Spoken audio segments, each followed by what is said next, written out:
Hello dear friends, my name is Vangelis Prokopiou and you are watching code refactoring using guard clauses aka early returns. This is something like a continuation video to the video I created before, which is called code refactoring, simplifying nested if-else statements and using guard clauses. In this video I used the Rust programming language, which is a lot stricter than other languages, and the guard clauses thing that I showed there, even though it's quite informative, it is not what exactly I wanted to show. So I will provide another example today to show exactly how guard clauses can help us in our code. So a good choice to show this is a PHP, for example, or JavaScript, languages that allow for values that are null or undefined, which is of course a very bad thing, the undefined or the null value. But these languages allow these values, and they are more appropriate in order to show how we can use guard clauses or early returns. So we have an example here, as you can see. Let me zoom in. We have a function which, as it says, imports news from a feed aggregator. So it makes a request to some feed aggregator, gets the data, and it creates the articles in a Drupal project here. The first thing we have to do, though, to start this process is, of course, to get the feed aggregator URL in order to make the AJAX request, get the data, etc., etc. Now, if you see here, the first thing that I do in this function is that I check if this URL is not valid. If this URL is not valid, then I return from my function immediately. So this is the guard clause or the early return. If we did not use this early return or this guard clause, the way we should have structured our code is like this. Let's say that this guard clause does not exist. Let's ignore it. The way we should have structured our code is this. We should say that if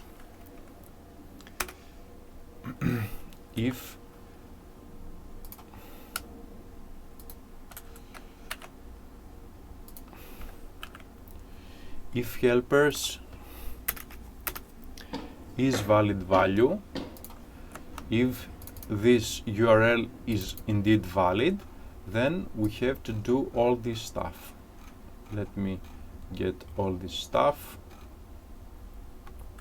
until here, and we had to do them inside the if statement.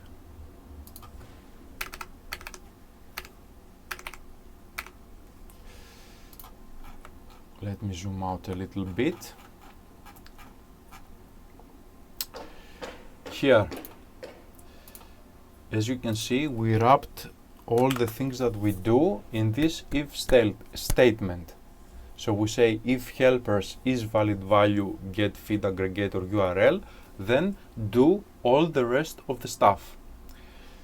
Now, using just one if statement may not seem a very bad thing, but let's say that indeed it is not so bad, because we are nesting only one level down. We have an if statement and we nest our code within the if statement. But just imagine having multiple conditions to check.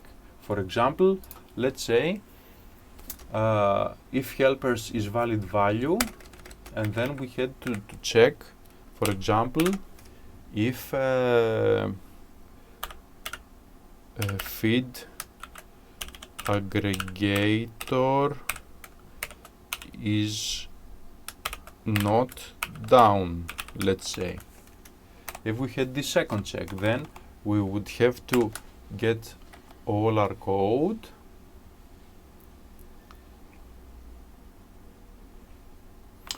basically. In order not to take all of this code, let me delete a part of it in order to be able to work with it for now. Let's delete this part.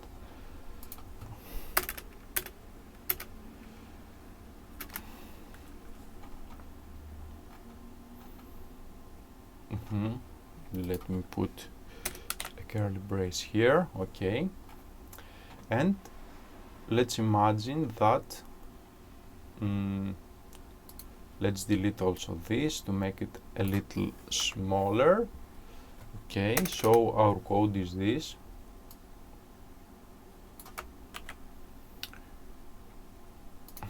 And we put it in our second if statement.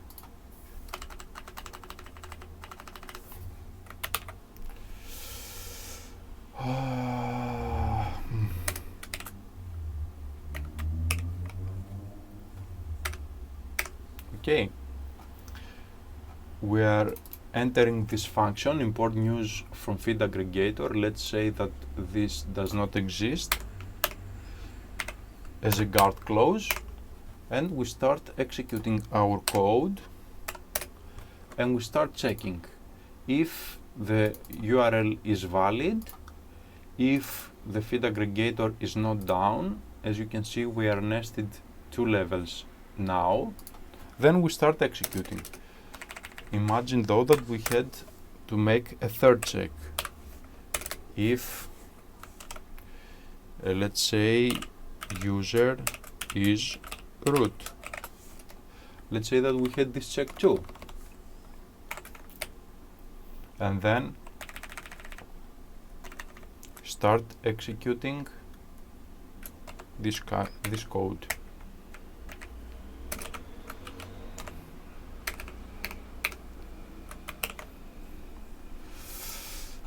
As you can see now, we are nested 3 levels deep, 3 levels inside. This is not something uncommon, having to check multiple conditions in order to run our code. And as you can see, this can become quite confusing and quite not maintainable, especially if we also have else branches. For example, let's say that here we have an else branch. Else do something else. And imagine if we also had an else branch here. Else do something else if the user is not root. Maybe check his permissions in order to run our code. As you can see, the things get quite messy very easily. In this case, then using the guard clauses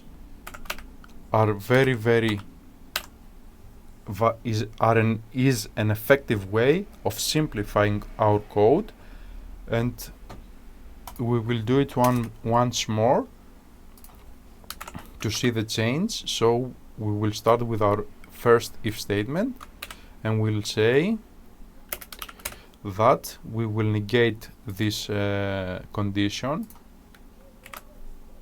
We have the respective function which is not valid value, but let's negate this condition as it is, and we will say in this case return we cannot execute, and this has the effect of getting rid of the first if statement and of the first nesting of our code.